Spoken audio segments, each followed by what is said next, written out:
Hello, viewers. Welcome to this brand new show on current affairs. I'm joined by Mr. Sanjay Ramamurthy.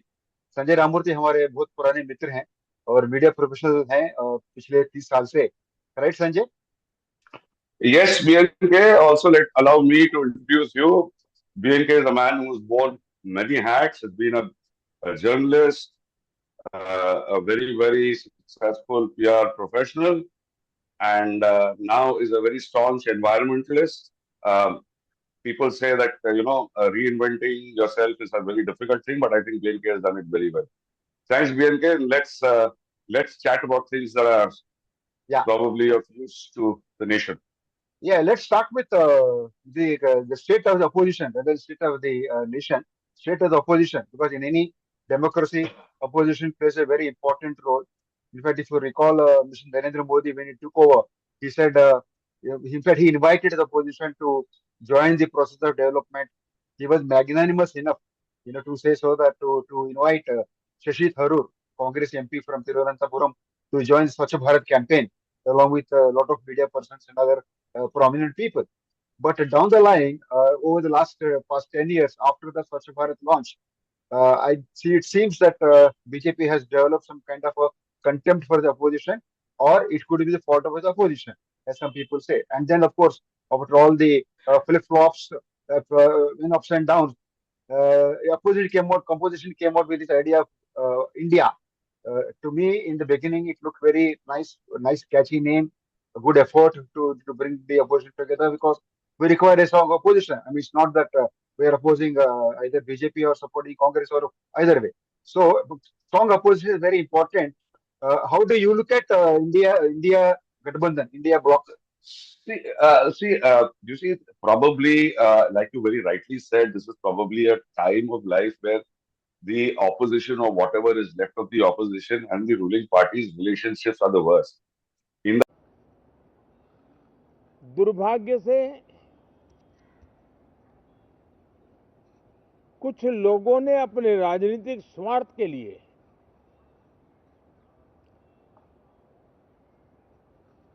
जिनको जनता ने अस्वीकार किया है,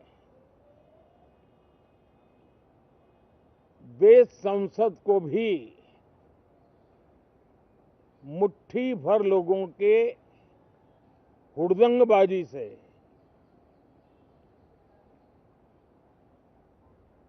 कंट्रोल करने का लगातार प्रयास कर रहे हैं.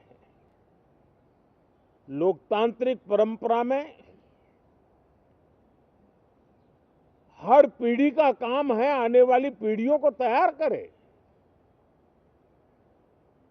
लेकिन 80-80, 90-90 बार जनता ने जिनको लगातार नकार दिया है, वे न संसद में चर्चा होने देते हैं, न लोकतंत्र की भावना का सम्मान करते हैं, न ही वह लोगों की आकांक्षाओं का कोई महत्व समझते हैं, उनका उसके प्रति कोई दायित्व है वो कोई समझ पाते हैं. और उसका परिणाम है वो जनता की उम्मीदों पर कभी भी खरे नहीं उतरते हैं. In the past, also, people have, for example, I don't know if you remember when Atal Bihari Vajpayee was the Prime Minister and a peace delegation had to go to Pakistan, he made Manmohan Singh, who was the leader of the opposition, the head of that delegation. Yeah. Opposition and ruling parties could be enemies, could have issues on the ground, but they worked together when it came to the country, but that seems to be lacking right now. Unlike you, I never had any real faith in the India Alliance because I felt that apart from the acronym, it meant nothing. And the Congress still lives in its own la la land, that they are the grand old party. Yeah. But as the days go by, they're getting disseminated apart. I mean, probably the only chip that they have on their shoulder today is Karnataka. But after the debacle, both in Haryana and Maharashtra, obviously the rumblings in the India Alliance and the use of Congress and the kind of clout that Congress wants to yield over the India Alliance is obviously disseminating. I mean, if you look at Probably apart from the DMK, every other India Alliance partner has virtually voted that Mamata Banerjee should be allowed to lead the India Alliance. Now, each of these parties, whether in the center or in various states, have their own agendas. Yeah. When it comes to seat sharing. For example, obviously, SP does not want to give more seats to Congress in Maharashtra. Uttar Pradesh, or the same is true with West Bengal or any other state that you want to mention. A very interesting fact, also very honestly, BNK, is that although the Congress has just about 99 seats today in the Lok Sabha, out of them, almost half of the seats are because of an alliance with a local party in the local states. On its own, the numbers are even far lower if you look at it that way. If the opposition had or their alliance partners had actually contested those seats against the Congress, we really don't know what the picture of the Lok Sabha. Maharashtra, I mean, they don't even have the numbers today to ask for the post of leader of opposition. That's the sad state of affairs. Uh, the India alliance per se is not, it would never have worked because each of those parties, each of those party workers have their own turfs, their satraps in their own destination or their own state has to talk about. And it is not easy for see, a post poll alliance still works in some cases, or if there is one party which is extremely strong and you have other small parties who join with it, so the leadership issue never comes into question as it has come into question now in the India Alliance. And obviously, a lot of people feel that Congress has far outlived its, for the lack of a better word, utility. Utility. Yeah.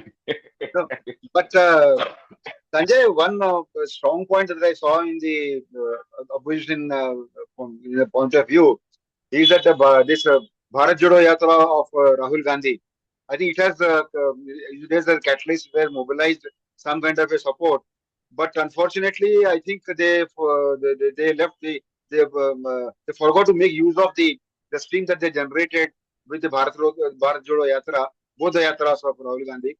I mean, they were extremely successful in the way of from the optics that it created, the interest that it generated. Though of course, both the media almost boycotted. They hardly covered street food somewhere here and there, probably when they went to J&K, etc.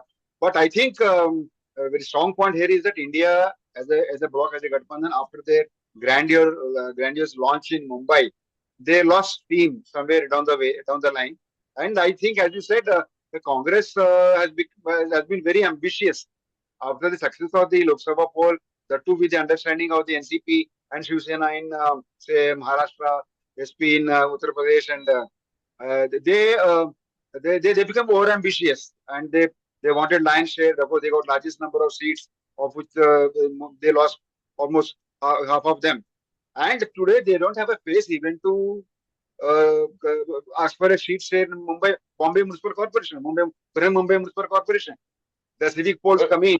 They don't have a say. They don't have a say. You see, the Congress does not have a say whether it is in the state government or whether it is the central government with most states across the country. The party has been disseminated, and you see, the Bharat Jodo Yatra created, like you very rightly used the word, created a lot of optics, a lot of people.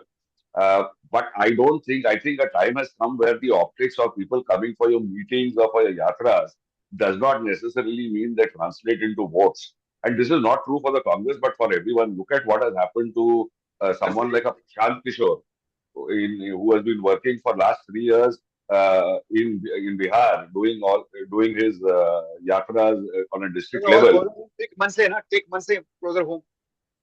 Yeah, take Mansa first. Yeah, look at what Raj Thakre probably put his best effort after the existence of Mansa. But you see, people coming and wanting to listen to you or your charisma, or they want to take selfies and pictures with you is a very different story. But actually, when they reach that polling booth and cast their ballot, I think people are very very clear on what they want and what they don't want. And I think also what has happened is that I think there has also been, I'm not saying it's right or wrong.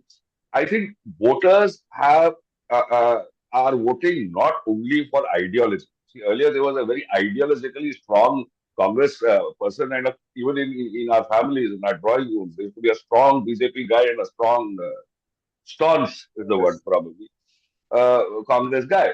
But today, I think SOPs, what is in it for me, is a question that everybody wants you to answer. I mean, the only reason probably Arvind Kejriwal also came is because of the SOPs. Now, the Ladki Bahin, as most media reports, if they have to be believed, indicate that the Ladki Bahin was the single largest vote catcher for this thing. So these SOPs, what is in it for me, is becoming far more, weighs a lot more in the voting process than, probably an ideological stance that probably some people of your generation had, that you could say that ye Congress wala hai, ye BJP wala hai. I don't think that Congress wala, BJP wala is anywhere anymore. I think that is diminishing to a large extent, and this But is my but opinion. but taking your point of what is in it for me, or what you're asking, मेरे लिए क्या है, that kind of a scenario.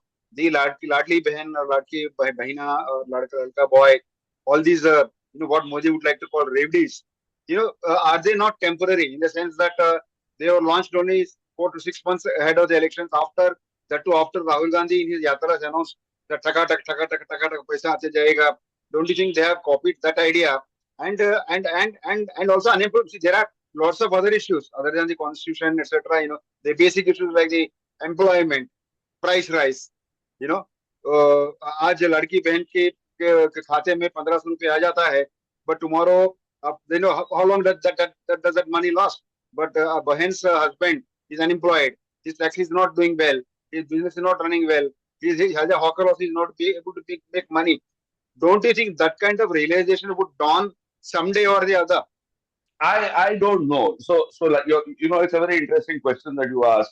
You see, there are real issues and there are band-aid solutions like Ladki Behan. Farmers, Farmers' distress, agrarian distress, unemployment, these are issues that everybody knows about. But the problem today is that we all want a solution today.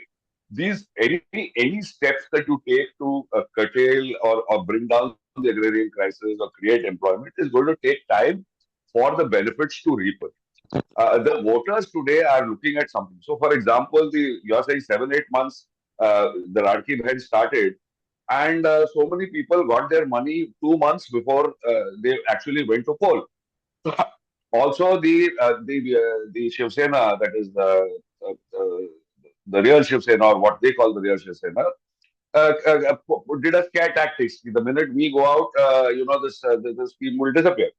yeah, The problem, BNK, is that when you introduce any such scheme, which is for the welfare, you cannot bring it back. Now, let us just take an example of free ration due to COVID. Free yeah, ration because of COVID.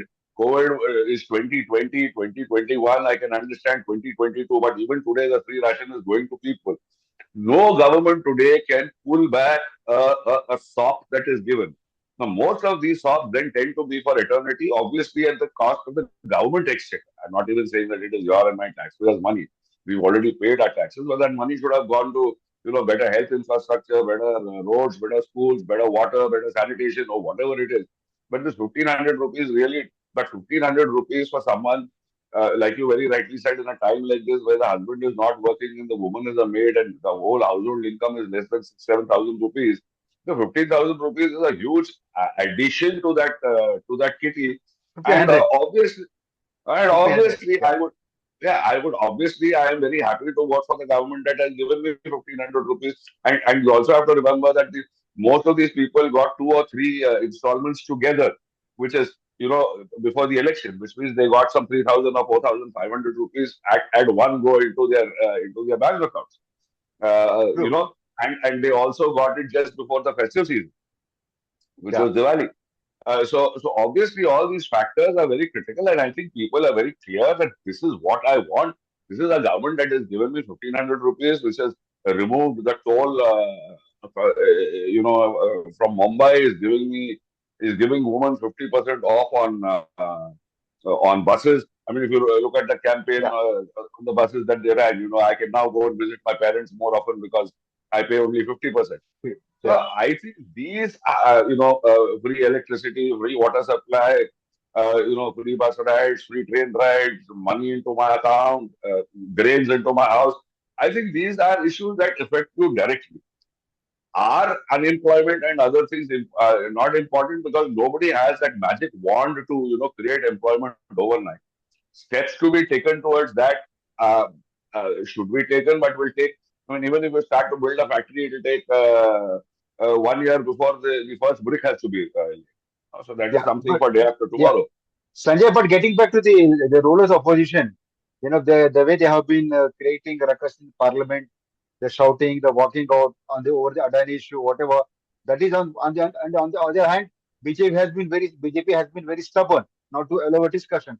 Today they have come to the stage where opposition had to propose a no confidence motion against the Vice President of India for the first time in the history, democratic history of India. So these kind of narratives and this kind of game plan, don't you think that it will? What do you think? It will create a bad image for the opposition, or opposition gets an opportunity to put its point of view across because they are not getting an opportunity in the parliament. BNK, this is probably one of the saddest era in History. parliamentary democracy, at least in our country. Whereas we've prided ourselves as a country, we might not have done well in many areas, but I think as a democracy, I think we have set an example for the world to follow. And I think some of our parliamentary procedures are really looked up by even one of the most developed countries in the world. Having said that, I think today, whether it is the opposition or whether it is the India Alliance or whether it is the BJP, we are getting into very, very, we are putting ourselves much above the country. You see, Yeah. the problem I think is that earlier there used to be an election mode or a campaign mode where you would go and ask for votes and you would even belittle the opposition or you would cast aspirations on your opponent, whether you're from the ruling party or from the opposition. And shout your And lungs once out. Yeah, and shout your lungs out. that was fair, that was an election process. And after the last vote was cast, all that would come to an end. And once a new government came into place, you would get into business as usual. But today, I think all political parties are on a continuous stage of a campaign stage. Even in the parliament, they seem to behave as if they are in a campaign stage rather than trying to conduct any business or do anything for which they've been elected and sent there. True. I mean, like we've seen in the few last sessions, is that the bickering, whether it is BJP's fault or it is Congress's fault, is something each individual can decide. But at the end of the day, then what will happen is in the last 2 days, some 25 bills will get passed, without any discussion, without any this thing. We've been seeing this for the last, at least for the last couple of years, of how bills have been being pushed through at the last minute, and without any discussion and without actually anyone having a say or even understanding what legislations are being passed. It is Yeah. extremely sad. It is extremely sad whether it is an Adani Modi issue or whether it is George Soros and the other issue. I'm not saying that these issues are not important and they should be discussed or they should not be discussed. Like you rightly pointed out, the vice president of the country being asking to be impeached. I mean, we've heard of these kind of impeachment was something that in the US we've heard of, but it has never happened in our country. So Yeah. it is definitely a very, very sad day. And I think, but the problem also is that the civil society, as we call it, people like you and me, don't have too much of a role. We can only discuss it, probably bring it into the public Yeah. forum. But Yeah. beyond that, uh, it is what it is. Yeah, but this way, I think opposition also has to, they are also ultimately they have been elected to work in the parliament to raise voices, noises, etc., whatever. But I personally feel walking out of the house is not a solution. You shout at, you be there, present there, make your presence felt. Because today the whole world is watching you in parliament. The parliamentary proceedings are live. Whether it's question hour or discussion after that. So let opposition make its point felt and at an appropriate time, use the appropriate forum. But walking out, shouting, these kind of issues, I think, I mean, that Absolutely, because absolutely, it is. it is immature, it is foolish. The kind of money that has been that gets Wasted. spent to Yeah. organize it, the amount of money that goes into sending these people into the parliament, and the kind of work that they're expected to do for you and me Yeah. is not happening. I could not agree more with you, Vivek. And but let me ask you a question, Vivek. But if you were a leader of the opposition, just Yeah. throwing it back at you, uh, what would you do? Because you see, also, I think that they make those noises so that their supporters or their ground supporters feel that they are not very weak. I don't know if that is one of the reasons why they continue to make those noises. Ultimately, because every MP speaking in Parliament is addressing his constituency also about addressing the nation. That is one point. But at the same time, they could say, see, we have reached this point. I have reached 1, 2, 3, 4, 5, 10 issues. They have not figured. Also, they can always get back to the constituency and tell the people, present a report card at the end of the Parliament session and say, these are the issues that we raised. Or they can go to the media. They can, all Yeah, these but things are I think available. no, what you're saying is very corporative. What you and I used to do. Yeah, Where we do a certain amount of work, and at the end of the day, we would write a nice report and give it back to whoever our true. constituents were. Yeah. But those are facts. But I think today perception is also ruling, and perception is becoming a very important. So if I am sitting here and watching like you said today, nothing is opaque. Everything is transparent. You have things happening. So if I see Yeah. my leader bowing down and keeping quiet and letting Parliament function, apart from all the, if I were a congressman and all the luncheon that is being thrown on my party leaders like Sonia ji or Rahul ji and Suresh, and I show that in Parliament I have made a very mandatory or a very courtesy protest and then kept quiet. I look weak in front of my constituents as far as the optics go. 5 days later, whether I go back and present a report and all, I think the water has already flown under the bridge by then. Yeah. I'm just trying to figure out. I honestly don't know. I don't know what, because at the end of the day, the country is going through so many issues. Uh, we have a business issue, we have an agrarian issue, we have unemployment, we have underemployment. The rupee is going God knows where, and I think we have some very very real issues. And I fail to fathom why our leaders are not addressing these issues, which need far more attention than. I mean, honestly, I don't care who George Soros is. It doesn't Yeah, matter right. to you. It Right, doesn't matter to Sanjay. you. Lots of issues to be raised, and I think opposition has a much more meaningful role to play. देख लीजिए, इस किताब में हिंदुस्तान की history है, हिंदुस्तान का इतिहास है, भारत की आत्मा है, किसानों के सपने हैं, मजदूरों के सपने हैं, दलितों की रिस्पेक्ट है, पिछड़ों की भागीदारी है, सब कुछ इस किताब में है। और नरेंद्र मोदी और आरएसएस के लोग इस किताब को मिटाना चाहते हैं। मैं आपसे यहां बोलने आया हूं कि दुनिया, मोदी जी छोड़ो, दुनिया की कोई ताकत इस किताब को नहीं मिटा सकती, क्योंकि यह हिंदुस्तान की आत्मा है। और अगर मिटाना है मोदी जी, छुप के मत कीजिए, सामने आ जाइए मैदान में और मिटाने की कोशिश कीजिए, फिर पता लगेगा आपको हिंदुस्तान की जनता क्या करेगी आपके साथ। What happens if opposition gets diminished? Because BJP is going to bulldoze its way as they have been doing it earlier. Let's discuss this issue in the next program. And thanks, Sanjay, for joining. And we'll keep continuing this series. Let's keep doing this, Birge. Let's keep raising these issues. Surely you and I do not have a solution to many of these issues, but at least let's raise these issues and let's bring these issues up and see if it makes a small dent. Use this forum as a thought pad. So we invite our viewers all to share their views. So let us know what kind of topics we do like to discuss. This is an open forum. You can post your comments in the below there in the comment section, and also we'll give the links with the email IDs of both Sanjay and mine, so they can keep asking us questions and raise issues that you want us to discuss for the benefit of you and me. Thanks, Sanjay. Thanks a lot. Thanks, Birge.